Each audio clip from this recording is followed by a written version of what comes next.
I was taken from a drawer by a trauma nurse. He placed me on a stainless steel trolley with other medical items. I was sterile and sealed in a plastic bag. He wheeled the trolley into an operating theatre. People cleaned surfaces and checked equipment. They were tense. In the room next door, through perspex sheeting, men in medical gowns scrubbed their hands. A man in desert uniform came in with a clipboard. "Right, he's in the air now," he said. "Pedro call sign has picked him up from District South. Mechanism is IED versus foot soldier. 9-liner still stands. 1 Category A, ZAP number BA5799. Traumatic below left knee amputation. Difficulty breathing and severe blood loss. They've already had to resuscitate. Possible collapsed lung. ETA is 8 minutes. When I get a sit rep from the helicopter, I'll come back." "Okay, thanks, Jack," a woman said. She wore a blue gown and had a mask around her neck. "Let's prep for reception. Kirsty, how's plasma and bloods going?" "Fine, Colonel. OPOS prepped," a nurse said, as she walked across the room with bags of yellow plasma. "But I'll test when he's in. More in the fridge if needed." "Good. Tim, get that equipment closer." The trolley I was on moved towards a bed. "Sounds like we'll have to CAT scan when he's stable. Is Dr. Richmond up yet?" "On his way, Colonel." The man with the clipboard came back. "Pedro has had to defib him 3 times. Currently no output. We'll let you know any update. Not looking good, I'm afraid." The tension left the room. One of the men peeled rubber gloves from his hands and threw them in a bin. "Not another one." "Stay with it, everyone," the woman said, and looked at the clock. There was silence. The bed, covered in green plastic, lay empty. One of the nurses pushed buttons on a machine that hung from the ceiling. Another leant against a cabinet and doodled with a biro. The man with the clipboard looked through the door again.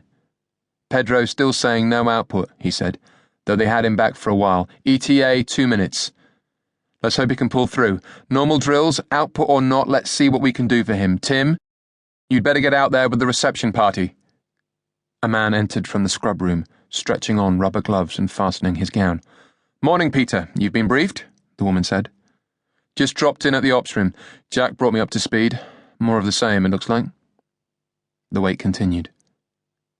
The minute hand tapped around on a clock above a whiteboard, divided into black squares and filled with information.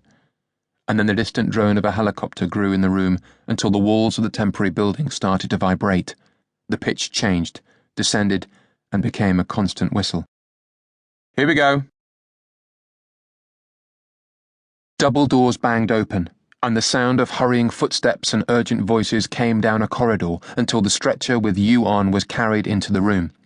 Men and women crowded around. One held a bag of liquid above you, and another had a helmet with a tinted visor and a flash with stars and stripes on. "He's 60/30, he said. "Been shocked 4 times in transit. We've given him a shot of adrenaline. What's his output like now?"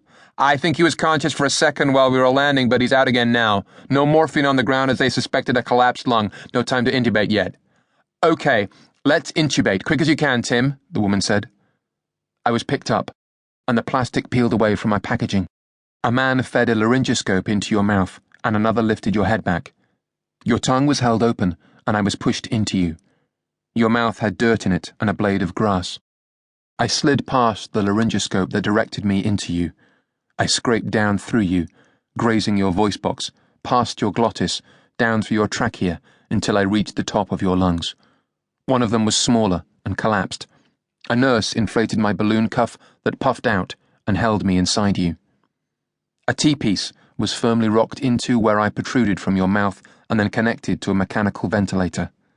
I was part of a system now. I was inside you, at the edge of your lungs.